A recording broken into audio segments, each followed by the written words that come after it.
ये कहानी है जून 2015 की। हम एयरपोर्ट पर एक लड़की लीजा को देखते हैं जो इधर उधर देख रही थी क्योंकि वो अपने दोस्त के आने का इंतजार कर रही थी। बाहर उसका दोस्त वेड भी लीजा के लिए ही इंतजार कर रहा था। साथ साथ वो एक नक्शा भी देख रहा था क्योंकि दोनों छुट्टियां मनाने के लिए जा रही थी। लीजा की नजर उस पर पड़ गई तो वो उसके पास बाहर आ गई। आते ही उसने कहा I am so sorry Wade, late हो गई मैं। जिस पर वेड बगैर कुछ बोले वहाँ से आगे बढ़ गया क्योंकि वो नाराज हो गया था। बार बार लीजा उसे मनाने में लगी थी कि प्लीज मान जाओ ना, इतना नाराज होने वाली क्या बात है। जिस पर वेड जैसे तैसे मान गया। ये दोनों अब टैक्सी में बैठकर वहाँ से निकल गई। एक जगह पर आकर वेड किराए की गाड़ी लेने के लिए अंदर चला गया जबकि लीजा उसका इंतजार करने लगी। ड्राइवर ने उसे पूछा लगता है आपका दोस्त आपसे नाराज है। जिस पर लीजा कहती है हाँ बस ऐसा ही है। ड्राइवर कहता है कम ऑन, वो आपका दोस्त है, मान जाएगा, मना ले उसे। जिस पर लीजा मुस्कुराते हुए उसका शुक्रिया अदा करके टैक्सी से उतर गई। वेड जैसे गाड़ी लेकर आया दोनों फौरन उसमें बैठ गए। निकलने से पहले वेड ने जीपीएस पर अपनी लोकेशन डाली यानी जहाँ उन्हें जाना था ताकि जीपीएस इन्हें रास्ता बताता रहे और ये उसके मुताबिक आसानी से अपना रास्ता तय कर ले। लीजा उससे पूछने लगी कि तुम जीपीएस क्यों इस्तेमाल कर रही हो। वेड ने जवाब दिया क्योंकि मैं कोई रिस्क लेना नहीं चाहता, ऐसे हमें मदद मिलेगी। अब वेड लीजा को अंगूठी देते हुए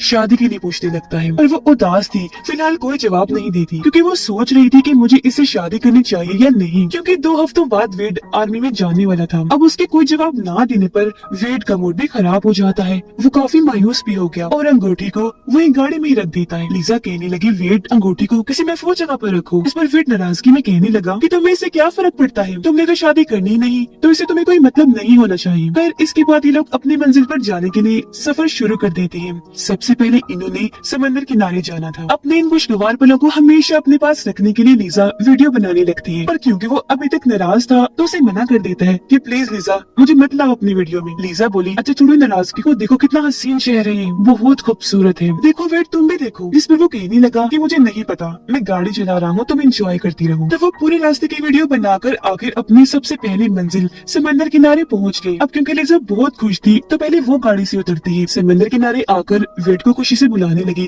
कि जल्दी आओ वेड, देखो कितनी प्यारी जगह है ये, वाओ मैं तो बहुत खुश हूँ यहाँ आकर। फिर जब वेड इसके पास आया तो दोनों सेल्फीज बनाने लगे। यहाँ वेड अभी भी उदास था। लीजा उसे समझाने लगी कि मैं तुमसे बहुत प्यार करती हूँ, अपना मुंह ठीक कर लो प्लीज, वैसे भी तुमने 2 हफ्ते बाद चले ही जाना है, अब तो उसे खुशी वक्त गुजार लो मेरे साथ। वेड उसकी बात मान गया जिसके बाकी दोनों समंदर में जाकर बहुत इंजॉय करने लगी। इन्हें बहुत मजा आ रहा था कि तभी अचानक वेड दर्द से तड़पने लगा। बोला ओ गॉड मेरी टांग में बहुत दर्द हो रही है, पता नहीं क्या हुआ। तब लीजा जल्दी से उसे लेकर पानी से बाहर आ गई। उसका जख्म देखकर कहने लगी ओ माय गॉड वेड ये क्या, तुम्हें तो जेलीफिश ने काट लिया है, जल्दी करो बाहर चलते हैं, यहाँ तो चारों तरफ जेलीफिश फैली हुई है। तब वेड लंगड़ा कर जैसे तैसे दोनों बाहर आ गई। जख्म काफी बड़ा था पर वो इस चीज पर ध्यान ना देकर नजरअंदाज कर देता है। ऐसे ये दिन गुजर गया।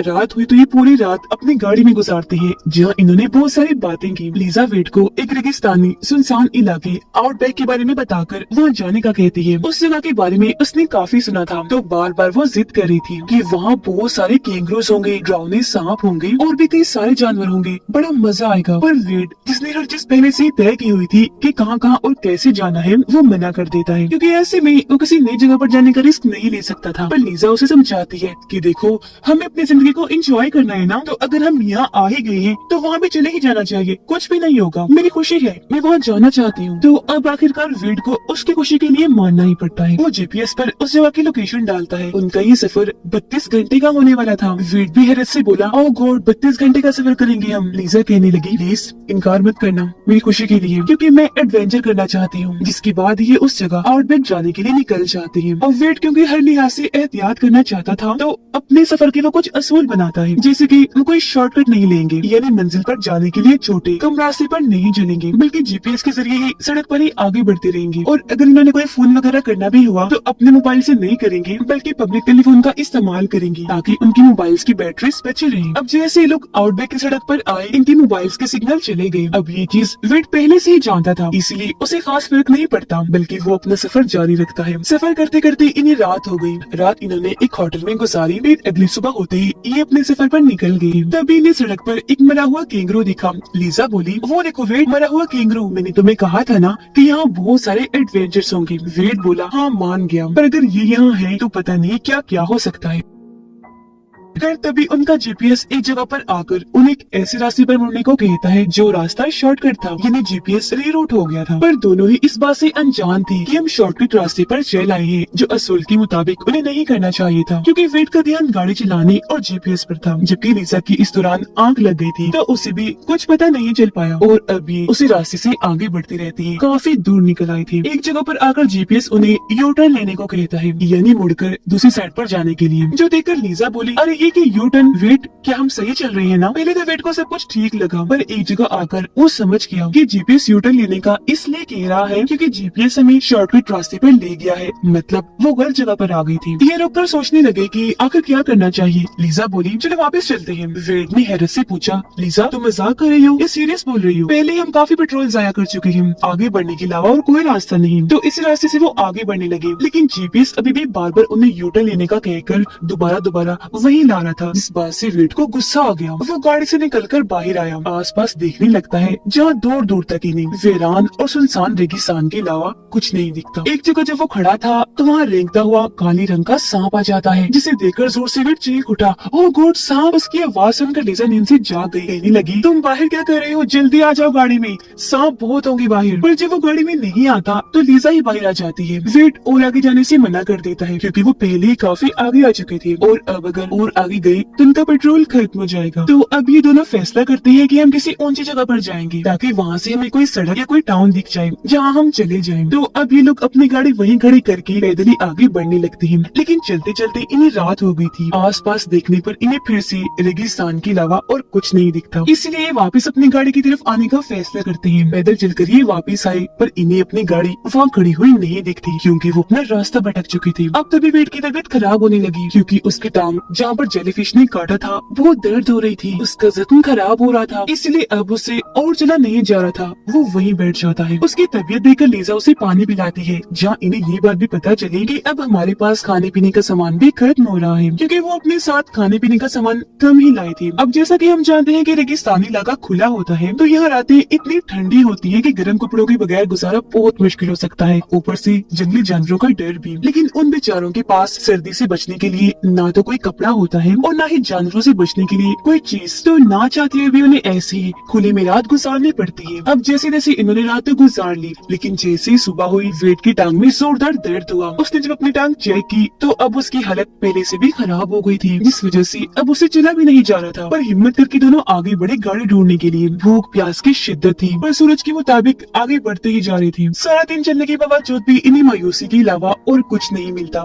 ऐसे ही एक और रात आ गई, जहाँ इन्हें फिर से सर्दी, जानवर, सांप बिच्छू से बचकर रहना था। ये दोनों जब बैठी थी तो यहाँ लिसा अब खुद उसे शादी के लिए पूछती है कि विल यू मैरी मी? इस पर उसका जवाब था कि यस, मैं तुमसे अभी भी शादी करना चाहता हूँ, क्योंकि प्यार करता हूँ। अपने अपने दिल की बात करके दोनों यहीं पर ही सो जाते हैं। लेकिन आज रात उनकी बहुत बुरी होने वाली थी, क्योंकि वहाँ हर तरफ सांप बिच्छू पी रहे थे, जिनमें से एक खतरनाक बिच्छू लिसा के पूरे जिस्म से होता हुआ उसके कपड़ों में घुस जाता है। अगली सुबह जब हुई तो पहले वेट जागा, जो लिसा को भी जगाने लगा, पर वो तो जरा सा भी हिल नहीं रही थी, जिस वजह से वेट परेशान हो गया। जोर जोर से चिल्लाने लगा, लिसा उठो, कम ऑन प्लीज उठो। पर उसके इतना चिल्लाने पर भी वो नहीं जागी, क्योंकि रात वाले बिच्छू ने उसे काट लिया था। उसके चेहरे का रंग ही उड़ गया था। उसकी ऐसी हालत देखकर वेट और टूट गया, रोने लगा। फिर उसे कंधे के सहारे उठाकर आगे बढ़ गया।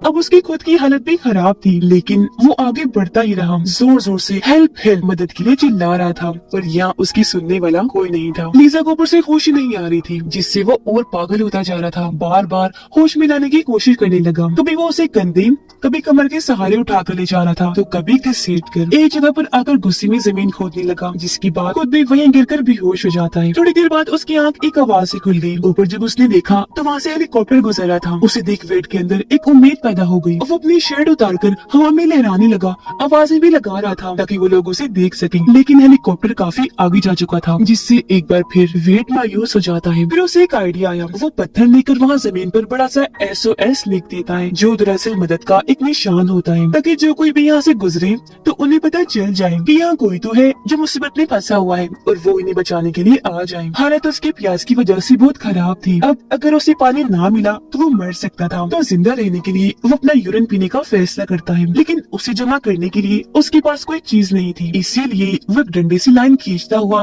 कोई बोतल वगैरह ढूंढने के लिए वहाँ से निकल गया ताकि वो रास्ता न भटके। उसके जाते ही लिजा को होश आ गई। आसपास जब उसने वेड को ना पाया तो उसे बहुत सारी आवाजें लगाने लगी। फिर वो अपने कंधे को चेक करने लगी जहाँ पर बिच्छू ने काटा था। वहाँ काफी बड़ा जख्म था जिस वजह से उसका बाजू हिल भी नहीं रहा था। वेड को आगे बढ़ने पर अपना बैग मिल गया जिसमें से बोतल निकाल कर वो उसमें अपना यूरिन निकाल कर पीने लगता है। फिर उसे लिजा के लिए भी जमा कर लेता है ताकि वो भी इसे पीकर कम से कम बच सके। फिर डंडे के निशान के मुताबिक वापिस आने लगा। उधर लिजा को काफी डर लग रहा था क्योंकि वेड को अपने आसपास ना पाकर वो परेशान हो गई थी। उसे आवाज लगाकर वो भागने लगी पर उसकी इतनी खराब हालत थी कि उसे बोला ही नहीं जा रहा था। पर क्योंकि आसपास से उसे जंगली जानवरों की आवाजें आ रही थी तो लगातार वो आगे बढ़ती ही रहती है। वेड वापस उस जगह पर आ गया जहाँ वो लिजा को छोड़कर गया था। यहाँ आते ही रात हो गई, लेकिन क्योंकि वो यहाँ नहीं थी तो वेड तो जैसे पागल ही हो गया। जोर जोर से पुकारने लगता है, लिजा कहाँ हो तुम? मुझे सुन पा रही हो? आ जाओ जहाँ भी हो। अब उसकी आवाज लिजा ने भी सुन ली थी। उसे जवाब भी देती है, वेड मैं तुम्हें सुन रही हूँ, कहाँ हो तुम? अंधेरा है, कुछ नजर नहीं आ रहा। जिसके बाद वो एक दूसरे को ढूंढने लगे पर काफी ढूंढने के बाद भी जब नहीं मिले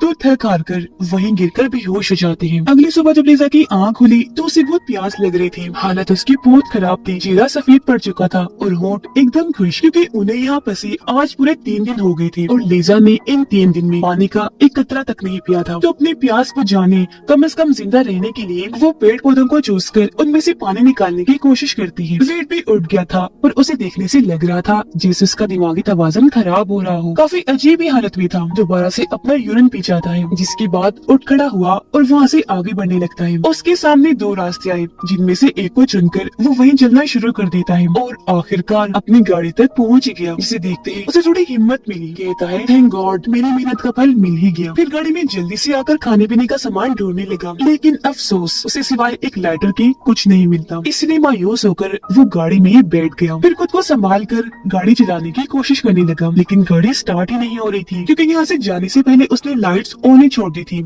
जिस वजह से गाड़ी की बैटरी खत्म हो गई। उसे बहुत गुस्सा आया। वो जोर जोर से गाड़ी पीटने लगा क्योंकि उसकी मेहनत पर बात गई। वो बाहर आया, थक हार कर वहीं लेट गया। जिसके बाद वो एक बहुत मुश्किल फैसला करता है। वो गाड़ी का बोनेट यानी इंजन का ढक्कन खोलकर उसमें मौजूद पानी को पीने लगता है, जो चीज बहुत ही मुश्किल थी क्योंकि वो पानी पेट्रोल जैसा ही होता है। ऐसा करके वो अपनी जान पर खेल रहा था। उसे तेज सांस आ रहे थे, उल्टियां भी लग रही थी। ऐसा वो इसलिए कर रहा था ताकि इसे पीकर जो यूरिन बनेगा वो उसे लिजा के लिए इकट्ठा कर लेगा। वो पिएगी, उसकी भी जान बच जाएगी। उसे सारा पीकर वो लिजा को ढूंढने के लिए निकल गया। उसे रात हो गई। लिजा लिजा चिल्लाकर वो हर जगह उसे ढूंढ रहा था और उसका अभी तक कोई अता पता नहीं था। लिजा तो दरअसल थक हार कर एक जगह पर बैठी हुई थी, पर तभी वो देखती है कि मेरे मोबाइल में बैटरी अभी भी थोड़ी बहुत बाकी है, जिसमें वो वेड के लिए मैसेज छोड़ती है।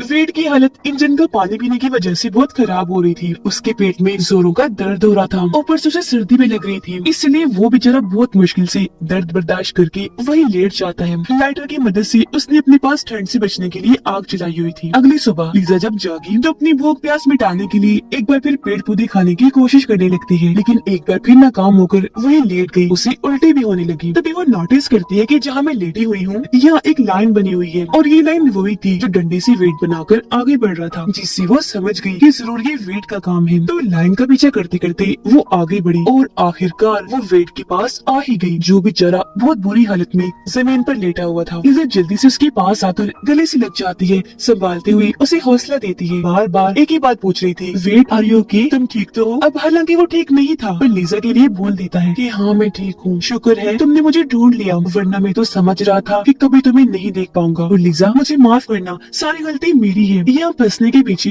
मैं ही जिम्मेदार हूँ। लिजा जवाब देती है, चुप हो जाओ वेड, खुद को इल्जाम मत दो, सब ठीक हो जाएगा, हम दोनों मिलकर गाड़ी की तरफ चले जाएंगे, बस हौसला रखो। जो कहकर उसके सीने पर सर रखे वहीं लेट गई, पर उसे वेड की फिक्र हो रही थी क्योंकि उसके मुंह से खून निकल रहा था। वेड पे लिजा को अपना इकट्ठा किया हुआ यूरिन पीने के लिए देता है। वो पूछती है, ये क्या है वेड, और तुम ये मुझे क्यों दे रहे हो? वेड बोलता है, ये तुम्हारे लिए है, इसे पी जाओ, तभी जिंदा रह पाओगी। तुम्हारी जान बचाने के लिए मैंने बहुत मुश्किल से इसे जमा किया है और अगर मुझे कुछ कुछ हो गया तो तुम इस लाइन का पीछा करते करते गाड़ी तक चले जाना। तुम ऐसा कर लोगी? मुझे यकीन है। लीजा रोते हुए कहती है, नहीं वेट, मैं तुम्हारे बगैर नहीं जाऊंगी। तुम बार बार ऐसा क्यों बोल रही हो? तभी अचानक वेट को उल्टी होने लगी। इसे देख लीजा बहुत रोने लगी। हेल्प हेल्प मदद के लिए चिल्ला रही थी। उसे वेट की ऐसी हालत देखी नहीं जा रही थी क्योंकि उसे झटके भी लग रही थी। लीजा उसे कहती है, मैं तुमसे बहुत प्यार करती हूँ और हम यहाँ से साथ में निकलेंगे, फिर शादी कर लेंगे। तुम भी कुछ कहो वेट, तुम्हें क्या हो रहा है? पर वो कोई जवाब नहीं देता। लीजा उसे बहुत बुलाने की कोशिश करती है पर वो उसके हाथों में जान दे देता है, जिसकी बात वो इतनी टूट गई कि फूट फूट कर रोने लगी और अब वो खुद मदद के लिए चिल्ला रही थी। फिर थक हार कर उसकी लाश के पास ही बैठ गई। अगले दिन वो बड़ी हिम्मत करके जिंदा रहने के लिए वेट का यूरिन पी ही जाती है, जिसके बाद आगे बढ़ी ताकि यहाँ से निकल जाए। और वेट ने उसके लिए जो कुर्बानी दी है वो जाया न जाए। बड़ी मुश्किल से गिरते पड़ती वो आखिरकार गाड़ी में आकर बैठी गई, जहाँ सबसे पहले वो वेट की शादी वाली अंगूठी निकालती है। उसे देखकर बहुत रोने लगी और वेट के साथ गुजारी सारे पलों को याद करने लगती है। लेकिन तभी अचानक गाड़ी में इस रेगिस्तान का सबसे खतरनाक सांप आ जाता है, जो धीरे धीरे करके लीजा पर चढ़ना शुरू कर देता है। लीजा एकदम शांत बगैर हिले कोई हरकत किए बैठी रहती है क्योंकि वो जानती थी कि मेरी एक हल्की सी हरकत का मतलब मौत है। चुपचाप वो सांप के वहाँ से जाने का इंतजार करने लगी। सांप तो जाने का नाम ही नहीं ले रहा था। वो उसके टांग से पहले लिपट कर फिर उसके हाथों से होता हुआ गर्दन की तरफ आने लगा, जो चीज बहुत मुश्किल से लीजा झेल रही थी। फिर जैसे सांप थोड़ा साइड पर हुआ वो धीरे से गाड़ी से उतरकर जल्दी से दरवाजा बंद कर देती है। बाहर आकर वही लेट गई। हाथ में उसने वेट की अंगूठी उसकी आखिरी निशानी पकड़ी हुई थी, जिसे फौरन निकाल कर वो पहन लेती है। फिर तक हार कर वही लेट गई। रात को वो अपनी और वेट की इस पूरे सफर की वीडियोस और तस्वीरें देखकर उसे याद करने लगी। ऐसे ही एक और रात गुजर गई। जैसे अगली सुबह हुई लीजा पहले से भी ज्यादा कमजोर महसूस कर रही थी। उसके जिस्म में हिलने जितनी भी जान बाकी नहीं थी। उसकी सांसें टूटने ही वाली थी कि तभी कोई वहाँ आकर उसे पानी पिलाने लगता है। लीजा ने जब आंखें खोली तो उसने सामने वेट को देखा क्योंकि ये उसे ख्याल आ रहा था, पर असल में वो एक रेंजर ऑफिसर थी जो वेट का बनाया हुआ SOS का निशान देकर वहाँ आई थी। वो लीजा को उठाकर उसे सहारा देने लगती है, फिर उसे उठाकर वहाँ से ले गई, जिसका मतलब कि वेट ने जो कुर्बानी दी वो जाया नहीं गई। आखिरकार लीजा को बचा ही लिया जाता है। फिर बताया गया कि वहाँ से वेट की लाश को भी उठाकर उसके घर वालों के हवाले कर दिया गया था। रिपोर्ट से पता चला कि वेट की मौत किडनी गुर्दों के फेल होने की वजह से हुई, जो इंजन का पानी पीने की वजह से हुई थी। लीजा कुछ दिन के बाद एक नर्सिंग स्कूल में जॉब करना शुरू कर देती है ताकि वो अपनी जिंदगी की एक नई शुरुआत कर सके। और इसी के साथ इस मूवी की कहानी इधर ही खत्म हो जाती है।